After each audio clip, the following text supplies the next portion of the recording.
Damai sejahtera Allah yang melampaui segala akal dan budi, itulah kiranya yang menguasai hati dan pikiranmu sekalian dalam Kristus Yesus Tuhan kita.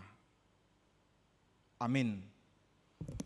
Saudara-saudari, Bapak Ibu dan kaum muda yang dikasihi oleh Tuhan Yesus Kristus, firman Tuhan yang menyapa kita pada minggu ini terambil dari Injil Matius pasal 5 ayat 1 sampai dengan 12 dengan topik mertua di bagasan Kristus, hidup berbahagia di dalam Tuhan.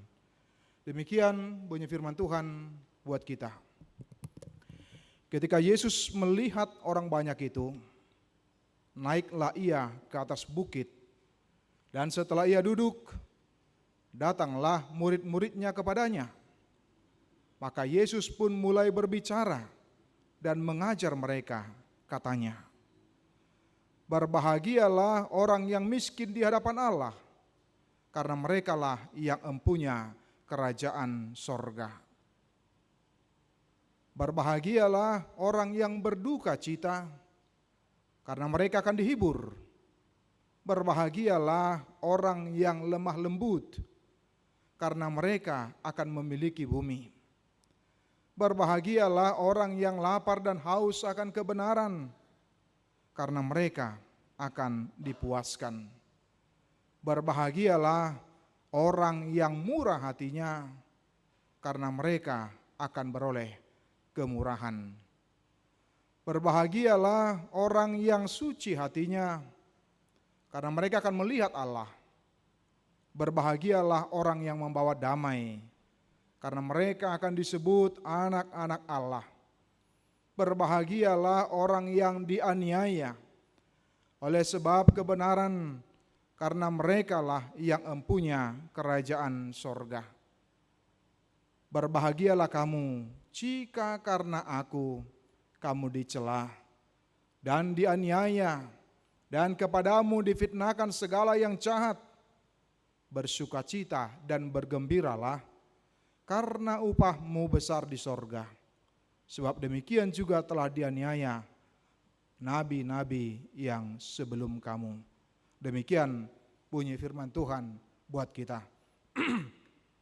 Saudara-saudari, Bapak Ibu dan kaum muda yang dikasihi oleh Tuhan Yesus Kristus, tentu setiap orang merindukan hidupnya bahagia.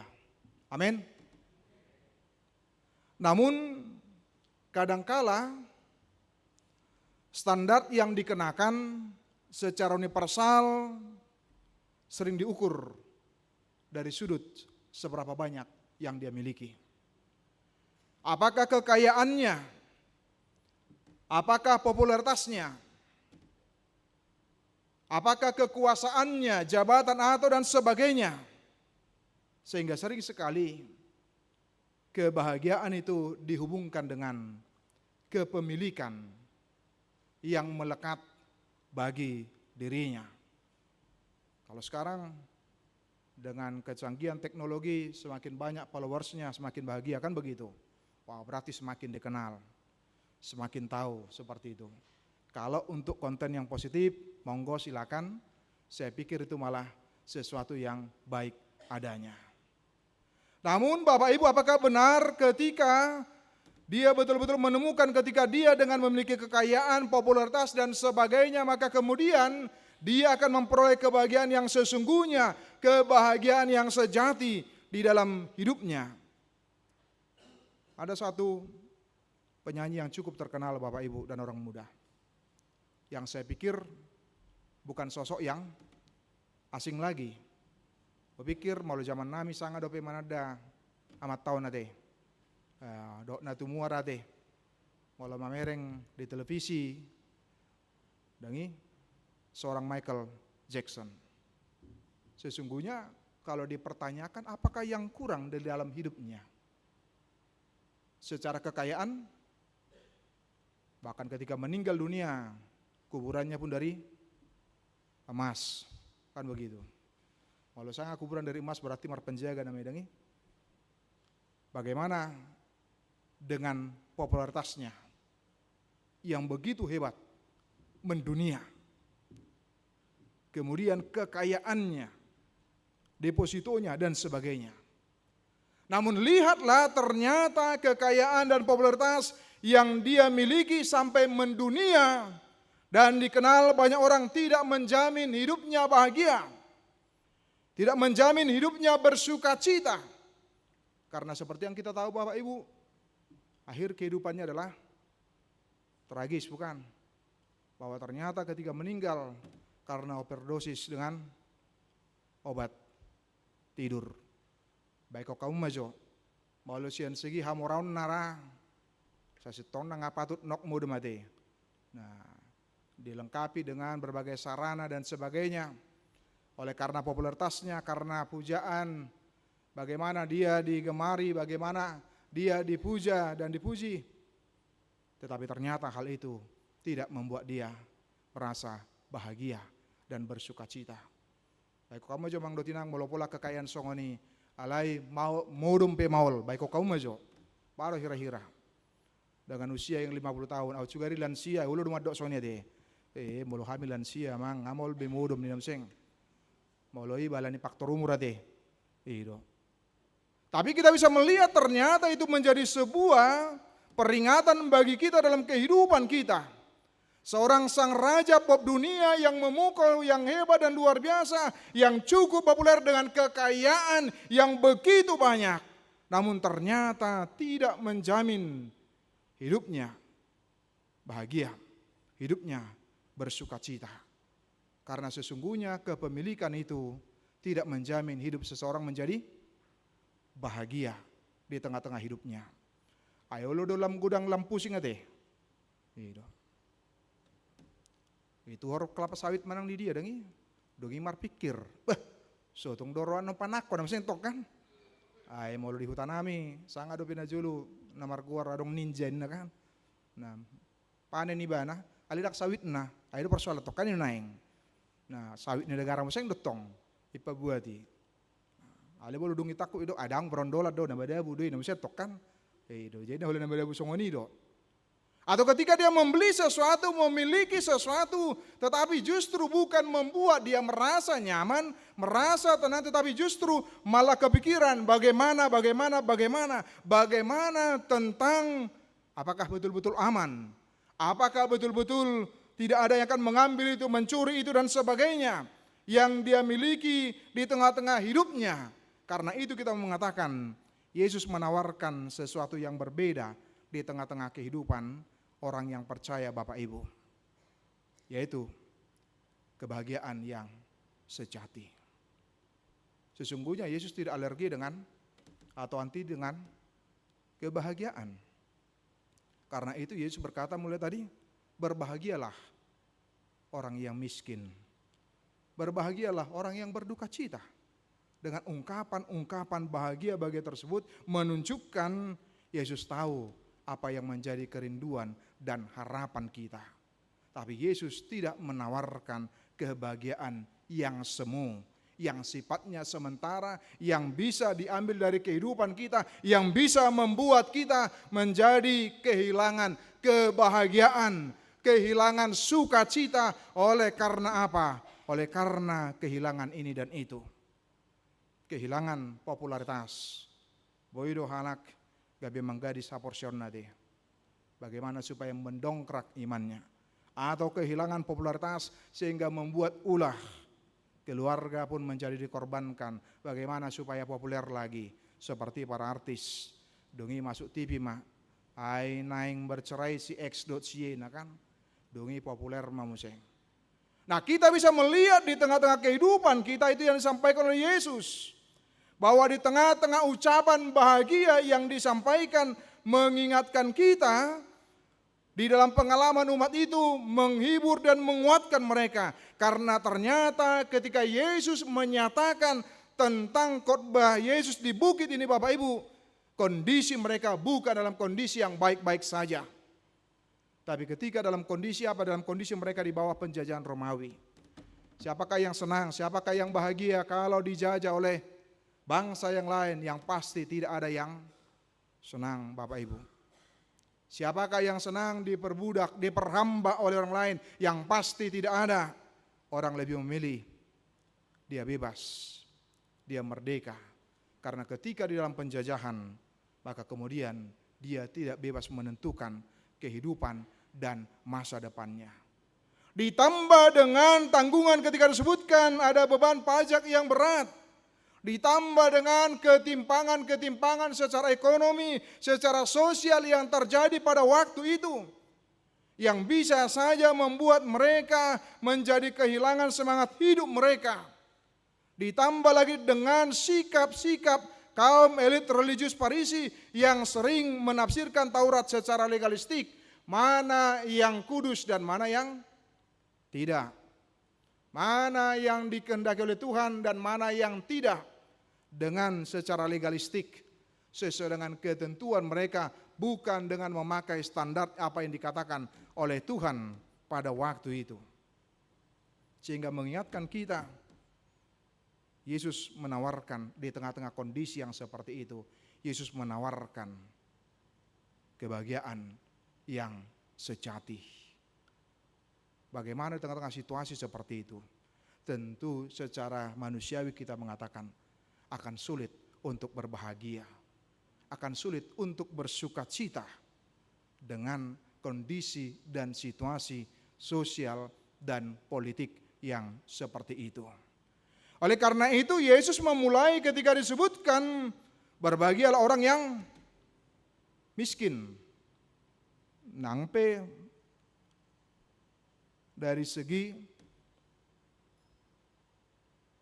Bibil bahasa Batak itu lebih mengenak dia. Ketika dok martua mah alakna pogos todi. Nah, kalau di sini ketika berbahagia orang miskin sesungguhnya petokos itu bukan semata-mata tentang secara kehidupan secara materi dengan kekurangan keterbatasannya. Tetapi Yesus mau menekankan di ayat 3 kebahagiaan itu adalah seberapa tergantungnya kita kepada Allah di dalam kehidupan kita. Seorang Martin Luther pernah mengatakan permulaan pertobatan sejati adalah ketika kita tidak lagi menganggap diri kita kaya, tetapi miskin dan kosong, yang artinya kita bergantung kepada Allah di dalam kehidupan kita. Bagaimana dalam kehidupan kita kebergantungan kita kepada Allah secara sepenuhnya, bukan ketergantungan kepada apa yang kita miliki, apa yang kita punyai secara fisik atau secara materi. Sehingga mengingatkan kita di tengah-tengah kehidupan kita akan membangun relasi manusia dengan Allah dengan ketergantungan kita secara sepenuhnya kepada Dia. Dari tempat bagaimana orang yang berduka cita itu berbahagia. Sesungguhnya air mata bukan tanda iman lemah, melainkan ruang di mana penghiburan Allah bekerja. Ketika dia mengalami kegagalan untuk menaati Allah, maka kemudian dia merasa sedih, tetapi Allah menghibur, Allah menguatkan, Allah menopang. Demikian juga ketika di dalam ayat 6, berbahagialah orang yang lapar dan haus akan kebenaran.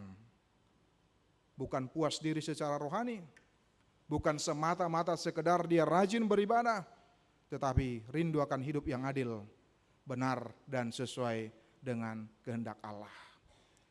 Itu menunjukkan dari apa yang disampaikan oleh Yesus bagaimana relasi kita dengan Allah sangat menentukan kebahagiaan kita di dalam kehidupan kita. Ketika kita sudah memiliki Allah dalam kehidupan kita, maka itu menjadi segala-galanya yang paling utama, dan kita yakin di tengah-tengah kehidupan kita bahwa Allah akan senantiasa peduli apa yang kita perlukan, apa yang kita butuhkan di tengah-tengah kehidupan kita. Tetapi Allah kita bukanlah Allah yang egois. Karena apa? Karena ternyata tidak hanya relasi dengan Allah, tetapi juga menyangkut tentang relasi dengan sesama manusia yang tentu saja akarnya, pondasinya adalah relasi dengan Allah tergantung hubungan kita dengan Allah. Ketika disebutkan Bapak Ibu dan semuanya kita, berbahagialah orang yang murah hati. Tu isi hei. Tu sesama. Berbahagialah orang yang lemah lembut. Tu isi hei. Ido. Ale ulu do ade. Ale lemah lembut memang nao to de musing de ulu gabi pau to musing ditokan. Au juga dia songoni na musing ditokan. Api terhuatuk na musing ditong. Ya. Coba-coba matu au songoni na musing ditokan. Padahal justru sekali disebutkan dengan berbahagialah orang yang lemah lembut. Kemudian berbahagialah orang yang suci hatinya. Kemudian berbahagialah orang yang membawa damai. Jadi mulu adong na termasuk tergolong parmusi ba bertobat ma. Ima di gabungan Parbada Musung seluruh Indonesia ba muba ma ade. Gitu. Ale yakin au dangadong di sonate. Amin. Gitu. Bah songonan nengit amin nah. Amin. Artinya bagaimana ketika berakar relasi kita dengan Allah memiliki akar yang jelas dan kemudian memiliki dampak yang jelas menyangkut tentang relasi kita, hubungan kita terhadap sesama dengan kehidupan yang murah hati. Ketika didok berbahagialah orang yang murah hati karena harus yakini kondisi. Karena mereka akan beroleh kemurahan. Mereka akan beroleh kemurahan. Kemudian berbahagialah orang yang lemah lembut karena mereka akan memiliki bumi. Ternyata bukan orang siapa yang paling kuat, yang paling hebat menaklukkan orang lain, tetapi yang paling hebat menaklukkan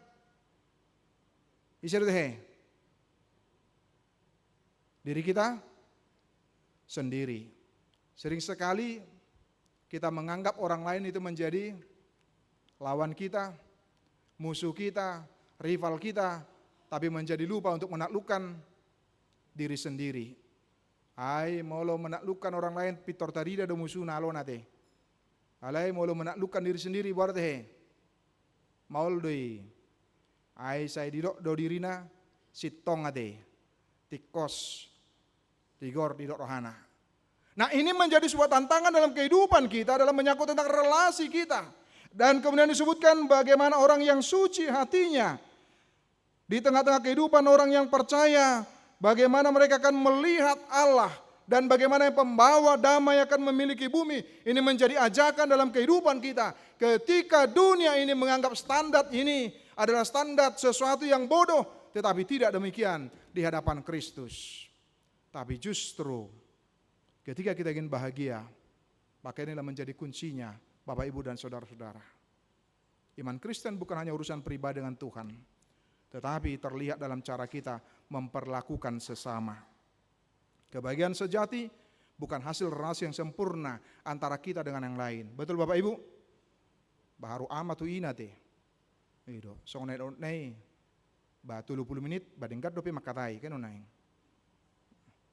Dong nakok sajom. Mulai agak sedikit naik tensin, namanya itu kan. Jadi aku putus dia dapat teori ini. Jadi mau lu sangat lagi paliliku 2 jam ini namang anggoi ngama persoalan mak, ulan perbedaan mak, pertentangan namuseng wah naraku. Nah, aku pikir dang tikos ya deh. Amin. Bah, songonan ingat amin. Nah, sutunggai maris bereng kan ama dot ina deh. Nah, saya pikir itu pemahaman yang tidak pas, tergantung kepada kitanya. Ayo dah. Ayo mau tabein do pasangan hidup sebagai songon alo, batentu ingin taklukan banget sih gak bete. Persoalan nama. Tetapi teman untuk diskusi, teman kita berbicara, teman kita berbagi, teman kita saling menopang, teman kita saling mendukung dalam kehidupannya, termasuk dengan hubungan kita terhadap sesama Bapak Ibu dan saudara-saudara. Akarnya adalah relasi kita dengan Allah. Ketika relasi kita dengan Allah rusak, maka pasti akan dia harus selaras, dia harus sejalan, dia harus betul-betul koheren Bapak Ibu, selaras, sejalan di tengah-tengah kehidupan kita sebagai orang yang percaya. Ditambah lagi ketika disebutkan di ayat 11 dan di ayat 10 dan 11 Yaitu bagaimana dalam kehidupan orang yang percaya pastilah akan mengalami penolakan, akan mengalami bahkan penganiayaan, akan mengalami tantangan, rintangan yang tidak sederhana, tetapi bisa tantangan yang berat pula. Tetapi disitulah diuji iman kita, disitulah diuji keyakinan kita. Ketika setia kepada Kristus itu lebih berharga daripada diterima dunia, Bapak Ibu dan saudara-saudara. Bagaimana ukuran kita adalah bagaimana kita paling utama diterima oleh Allah, dan bagaimana relasi kita ketika kita ditolak, maka kemudian itu bukan menjadi sesuatu yang menakutkan bagi kita, sehingga kita terjebak kepada zona abu-abu. Yang penting diterima terhadap sesama kita, nang pesalai, walaupun itu salah, tidak benar, maka kemudian yang penting baik. Tentu bukan seperti itu yang diinginkan oleh Allah. Itu sudah pasti. Dalam kehidupan orang yang percaya akan mengalami penolakan dan tantangan, rintangan di tengah-tengah kehidupan kita. Tetapi bagaimana kita boleh konsisten dan setia. Bapak Ibu, wah, adong nasono teh, songon kabar ndak lagi, ibereng ibana tong mangga, songon na tabu, iya tong may mangga ni among na, habi mangga ni halak kan yun naing. Ketika mamulus di dalam, ay songon na tabu, dobahin na kan, betah. Nah, dadang gurma, kita lempar, kemudian kita akan memperoleh, kemudian kita akan bawa pulang dan kita makan sambil tertawa. Adong teh, suatu kami taringot di masa met-met nade, tiki geleng ade, ulu, ali masa lalu may kan naing, ay dang ipabubuan rodi satu naing. Tapi apa yang bisa kita lihat dari situ Bapak Ibu dan orang muda? Lihatlah ketika kita melempar mangga, apakah mangga itu pernah membalasnya?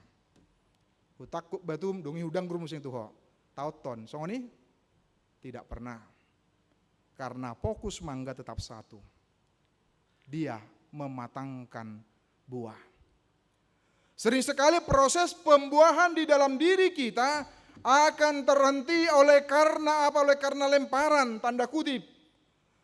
Dengan memungut batu kemudian melemparkannya kembali kepada sesama kita.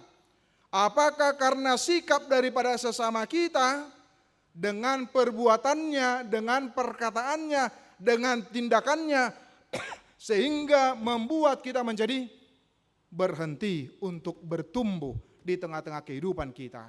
Mari belajar dari pohon mangga. Ketika dilempar, dia tidak melempar kembali, tetapi malah dia menjatuhkan buahnya yang bisa dinikmati. Dungi bereng matabu, dungi yalang ate. Tabu hian bah, manis bah. Ai wain namanya kan. Ai molong ai dok kok manis atong. Dungi bagai bidang dohot dongan mencoba untuk merasakan. Baulu itu bau pe lomor akuin, nah kan akhirnya dia lempar kembali untuk dia seperti itu. Karena itu rasa manis itu hanya lahir dari akar yang menghujam ke dalam, yaitu ke dalam Kristus, bukan malah sebaliknya.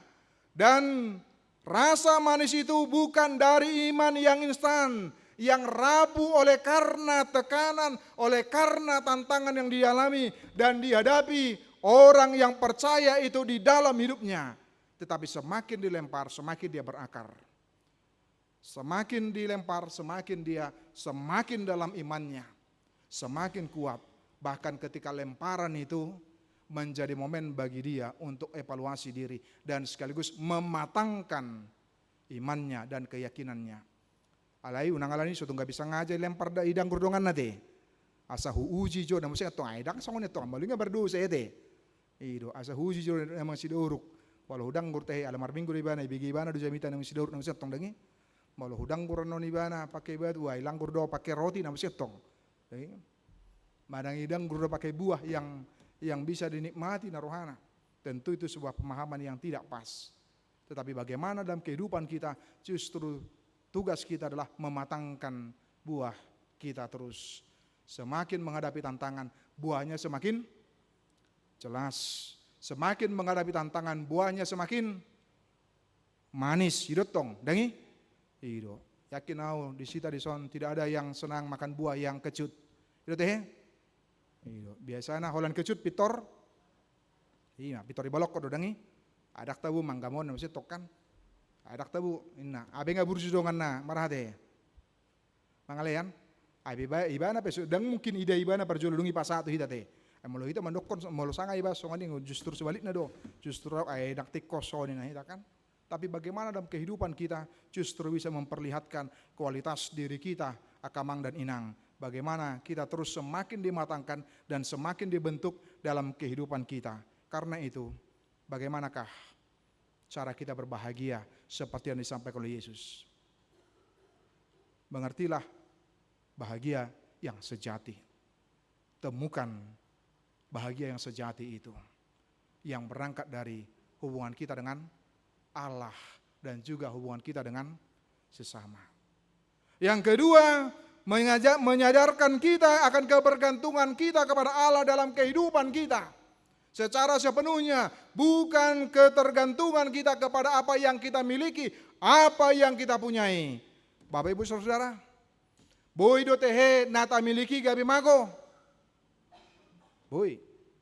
Maka kemudian kita mengatakan jangan bergantung kepada apa yang kita miliki, maka kemudian kita menjadi bahagia. Ketika itu diambil dari hidup kita, maka bisa membuat kebahagiaan kita menjadi rusak. Kebahagiaan kita menjadi hilang. Oleh karena apa? Oleh karena hilang dari tengah-tengah kehidupan kita. Tapi bergantunglah kepada Allah secara sepenuhnya dan seutuhnya di tengah-tengah kehidupan kita. Ketika ingin berbahagia Bapak Ibu dan Saudara-saudara, menghidupi kasih Allah dan juga dalam setiap relasi kita terhadap sesama kita. Alani mulayon undang meadong na mencoba untuk menyakiti sesama teh. Kalau boynyan sebalik namanya. Apalagi majuk kiti, dangi. Ai kan majuk kiti sengaja deh. Ai saya terus. Nah, tentu akan bisa merusak relasi kita, hubungan kita terhadap sesama. Kemudian yang keempat, diingatkan kita tetaplah setia walaupun harus menghadapi tantangan dan rintangan di tengah-tengah kehidupan kita sehingga kita tidak perlu ragu dan khawatir di dalamnya.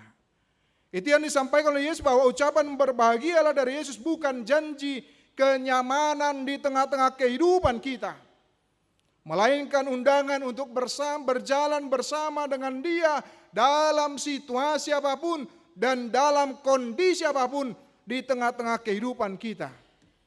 Ketika kita masuk kepada Minggu Septuagesima, mengajak kita untuk boleh merenung menuju Prapaskah. Masa refleksi bagi kita, bagaimana hubungan saya dengan Allah dan bagaimana hubungan saya dengan manusia. Bagaimana perbuatan saya, perilaku saya, apa yang salah. Maka kemudian kita mau ingatkan untuk apa? Untuk menata ulang iman kita, hidup iman kita. Sehingga dengan demikian iman kita menyenangkan Allah dan boleh menjadi berkat terhadap sesama di tengah-tengah kehidupan kita, bukan malah sebaliknya. Sehingga ucapan bahagia Yesus bukan mengatakan semuanya akan baik-baik saja, akan aman-aman saja. Yesus tidak menjanjikan bahagia yang seperti itu di tengah-tengah kehidupan kita. Aleso tuh gak bisa salah teh. Dan nama dok gak bisa salah. Gabi memiliki nakina teh. Dalam arti memiliki harta, kekayaan asal dari jalannya. Maka kemudian pasti itu juga menjadi bagian jalan Tuhan membuat kita berbahagia juga. Dan kita dipakai oleh Tuhan untuk menjadi salurannya. Nah tuari Rabdot panitia tadi teken teh. Jadi nama asa mulai dibangun jabui bahwa kita tong bahagia. Nakin berbahagialah orang yang memberi nakin lagi. Nah, mengajak kita amang dan inang juga di tengah-tengah kehidupan kita. Kebahagiaan kita adalah oleh karena bersama dengan Tuhan di tengah-tengah kehidupan kita. Karena itu bahagia bukan berarti hidup tanpa luka. Bahagia bukan berarti hidup tanpa tantangan di tengah-tengah kehidupan kita. Tetapi justru bahagia adalah karena kita hidup di dalam tangan Allah. Karena kebahagiaan bukan semata-mata terkait pencapaian manusia, melainkan merupakan anugerah dari Allah sendiri di tengah-tengah kehidupan kita. Kebahagiaan tidak dapat dikejar, ia harus terjadi sebagai hasil dari hidup yang bermakna, hidup kita yang berarti, kata seorang Viktor Frankl di tengah-tengah kehidupannya. Bagaimana dia mencoba berbahagia walaupun pada saat itu dia sedang dipenjara dan mengalami siksaan oleh sina hadir natuari di jamitan niamat tapadita manghidupan diangan lagi Adolf Hitler pada waktu itu. Bagaimana kondisi keterbatasan dia, tapi dia masih mau dan bersedia berbagi. Tapi itulah yang membuat dia berbahagia, membuat dia bersukacita di tengah-tengah kehidupan dohot nguluta. Dan salah satu program kita Mang dan Inang dalam tahun ini susun rapat huria nakinunga dipasahat oleh amang situasi tanggang tentang persembahan bulanan nanti yang dilakukan oleh keluarga atau pribadi yang sudah bekerja. Nah, bagaimana kita boleh memberikannya untuk di minggu depan dengan penuh sukacita, dengan penuh kegembiraan, dan sebagai wujud nyata dari hidup kita untuk boleh bermakna, berarti, termasuk di dalamnya adalah di tengah-tengah gereja kita demi kemuliaan nama Tuhan. Selamat berbahagia, selamat bersukacita di dalam Kristus Tuhan kita. Amin. Kita berdoa. Bapa di dalam surga, terima kasih untuk firman-Mu yang boleh menyapa kami, mengingatkan kami di tengah-tengah perjalanan kehidupan kami ya Tuhan, yaitu untuk hidup berbahagia. Bapa di dalam surga, betapa luar biasa dan hebatnya dunia ini, menawarkan kebahagiaan meski hanya merupakan kebahagiaan yang semu, sebab kebahagiaan yang sejati hanya ada dalam Engkau. Dengan membangun relasi yang baik dengan Engkau ya Tuhan, dan juga relasi kami dengan sesama kami. Tolonglah kami, mampukan kami dan kuatkan kami ya Tuhan, agar kami boleh menghidupinya, yaitu dengan perjumpaan dengan Engkau menghasilkan kebahagiaan yang sejati, yang sesungguhnya. Terima kasih ya Tuhan untuk firman-Mu yang boleh menguatkan dan meneguhkan kami. Bapa dalam surga, kami berdoa untuk jemaat-Mu yang boleh bersukacita dengan ulang tahun usia dan ulang tahun pernikahan. Ya Tuhan, daripada-Mu lah umur yang panjang. Biarlah Engkau memberkati dari setiap pribadi, lepas pribadi, sehingga boleh semakin bersyukur kepada-Mu oleh karena berkat yang mereka rasakan, yang mereka peroleh dari Engkau. Demikian juga dengan kebersamaan di tengah-tengah rumah tangga, di tengah-tengah keluarga. Ya Tuhan, terima kasih untuk semuanya itu. Biarlah setiap keluarga yang penuh bersukacita dengan ulang tahun pernikahan, biarlah boleh semakin harmonis, boleh semakin bahagia, bersukacita dengan pasangan hidup dan bersama dengan anak-anak ya Tuhan. Bapa dalam surga, ada banyak hal yang menjadi kerinduan, harapan dan doa kami. Baik kami yang berada berkumpul di gereja pada saat ini maupun yang ada di rumah Tuhan mengikuti ibadah live streaming. Biarlah Tuhan yang memberikannya sesuai waktu Tuhan. Ada keluarga yang merindukan kelahiran anak. Ya Tuhan, anugerahkanlah itu, berikanlah itu agar boleh menambahkan sukacita. Ada muda-mudi yang merindukan pasangan hidup dalam perjalanan kehidupannya. Ya Tuhan, berkatilah dan berikanlah yang seiman, yang sehati sepikir. Demikian juga dengan yang merindukan pekerjaan, Tuhan yang memberikannya. Yang dalam pendidikan, Tuhan yang memberikan hikmat kebijaksanaan ya Tuhan. Kami juga berdoa untuk jemaat-Mu yang dalam kondisi yang sakit, yang masih berjuang ya Tuhan. Biarlah iman mereka boleh tetap teguh, Iman mereka boleh tetap kuat oleh karena pertolongan-Mu ya Tuhan. Engkau saja yang menjadi sandaran bagi mereka di tengah-tengah keterbatasan fisik mereka, agar iman mereka boleh tetap kuat dan teguh. Terima kasih ya Tuhan Allah kami. Inilah doa dan permohonan kami. Dalam nama Yesus kami berdoa. Amin. Kita bernyanyi sambil mengumpulkan persembahan kita.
Ayat 3 Jong Mahita. Orang yang lembut hatinya disebut bahagia, kepadanya dijanjikan memiliki dunia. Berbahagia hatinya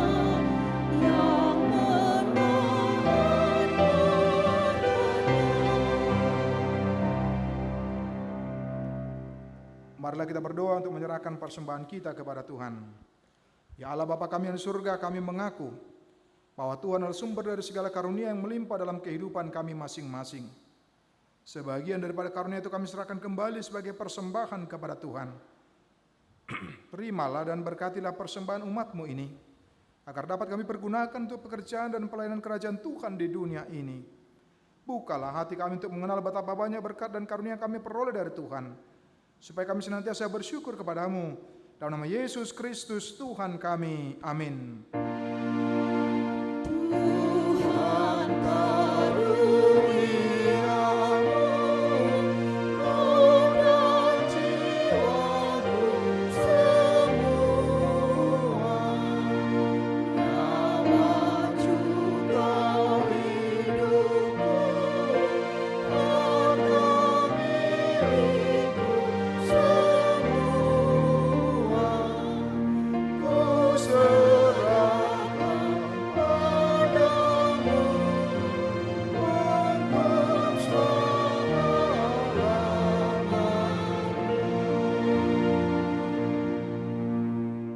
Bapa kami yang di surga, dikuduskanlah namamu, datanglah kerajaan-Mu, jadilah kehendak-Mu di bumi seperti di surga. Berikanlah kami pada hari makanan kami yang secukupnya, dan ampunilah kami akan kesalahan kami, seperti kami juga telah mengampuni orang yang bersalah kepada kami. Dan janganlah membawa kami ke dalam pencobaan, tetapi lepaskanlah kami daripada yang jahat.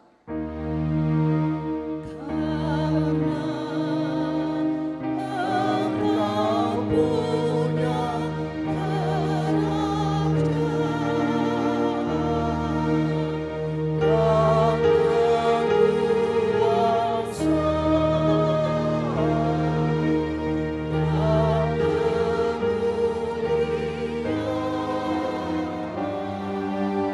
sampai